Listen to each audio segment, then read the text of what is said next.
Hi, I'm Nina McVeigh. And I'm Haley Grish. And today we're going to do a quick binding.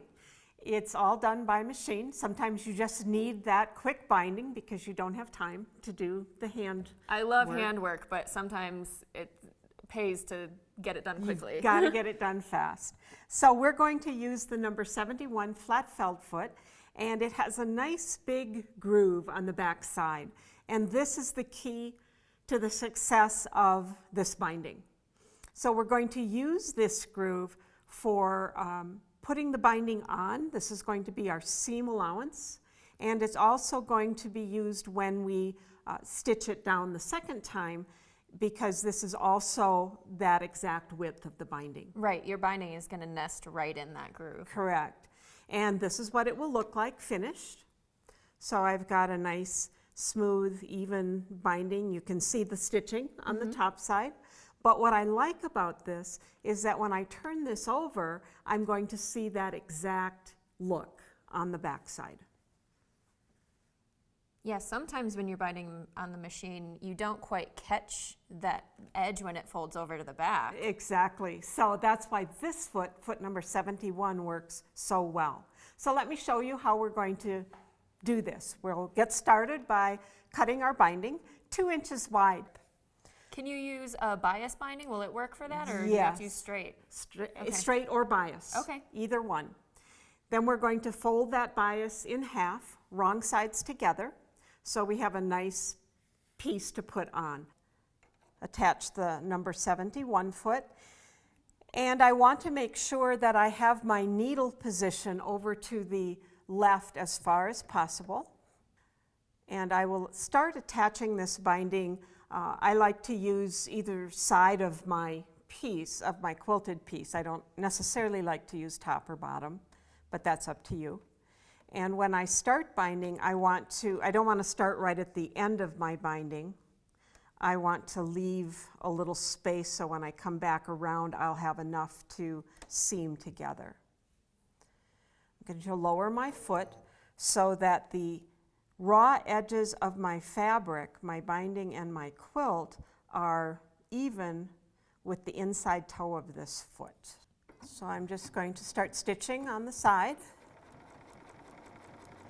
And I am going to do mitered corners with this, traditional mitered corners. So when I come to the corner, I'm this seam allowance is maybe a little bit more than 1/4 of an inch. So I'm going to stop just a little bit more than 1/4 of an inch from the end of my edge and do a back stitch and cut my thread.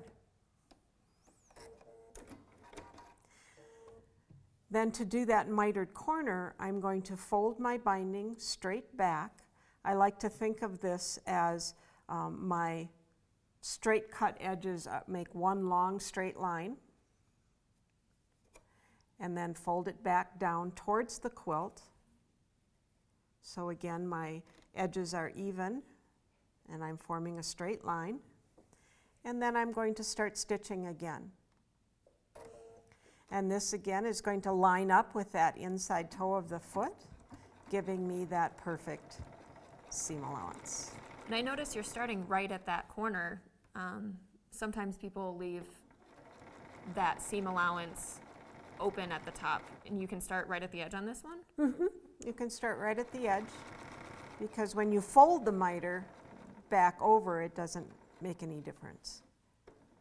And again, at the corner, do a little back stitch and cut.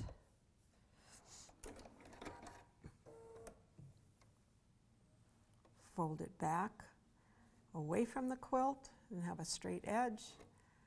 Fold it back down towards the quilt, and you want to make sure that's a nice square corner. Turn it and stitch again. I'm so picky about my binding. That square corner is important to me. It is. I'm somewhat of a perfectionist, as many of us are, and we want a nice, neat corner.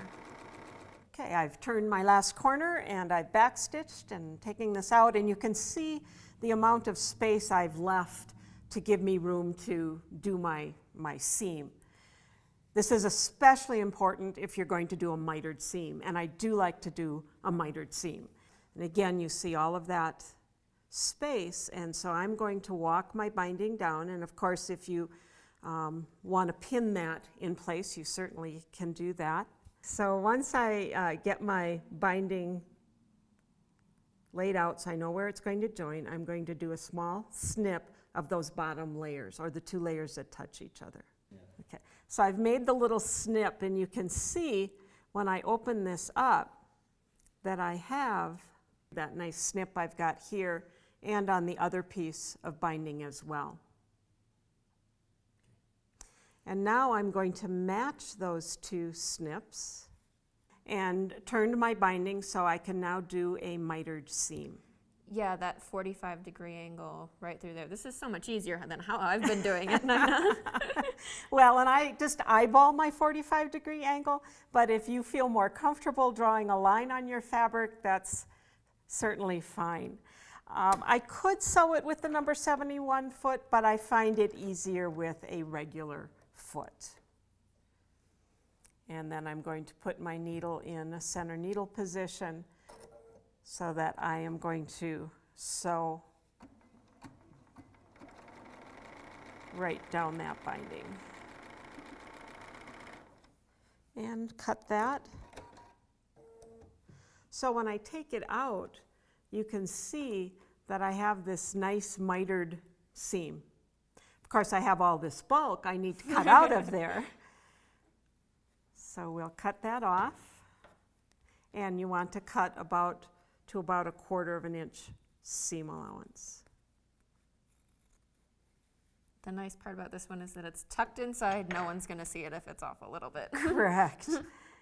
Finger press that open, fold it in half. This is pretty standard process for binding, unless you've not done this type of binding before. I think a lot of us have, but the only difference really is that we will be using the number 71 foot again to continue attaching the binding. And why do we attach it to the quilt with the 71? Because it's the perfect seam allowance Okay. for the next step. Ooh.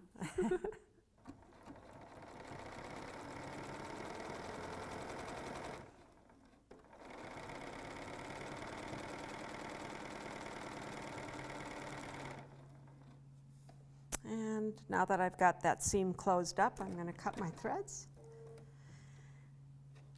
And we're ready to do step number Part two. two. Before we do step number 2, it's always helpful if you press your seam, your binding away from your quilt. And when you do that, you're going to fold in that miter. And that's kind of an automatic fold, especially from the front side. If you just push that corner from the back up into that fold, it gives you that perfect mitered corner.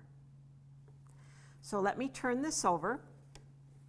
And when we start attaching that binding with, again, our second technique, I am going to start this by folding it over, and you'll see that the folded edge just meets our stitching line, which is where it should be.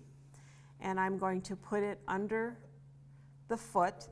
So I want to make sure the folded edge of my binding is just inside the toe of this foot. I then am going to play with my needle position a little bit, and the nice thing is you are in control of that needle position. You're going to put it where you want the needle to fall on your binding.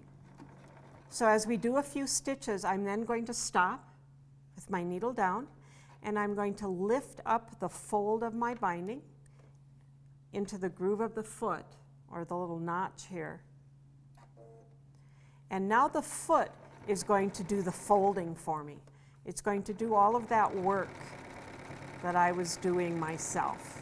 Yeah, no more guessing to make sure you're folded over enough. No. And so when I get to a corner and I've got this folded, I'm going to go ahead, and before I get to the corner, I'm going to make sure I take the miter that has been folded And at this point, I'm going to pull that out of the groove of the foot, sew to the very corner, stop with needle down, and turn.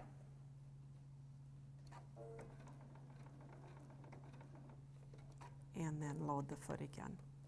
We just want the foot to do the work for us rather than having to do it ourselves.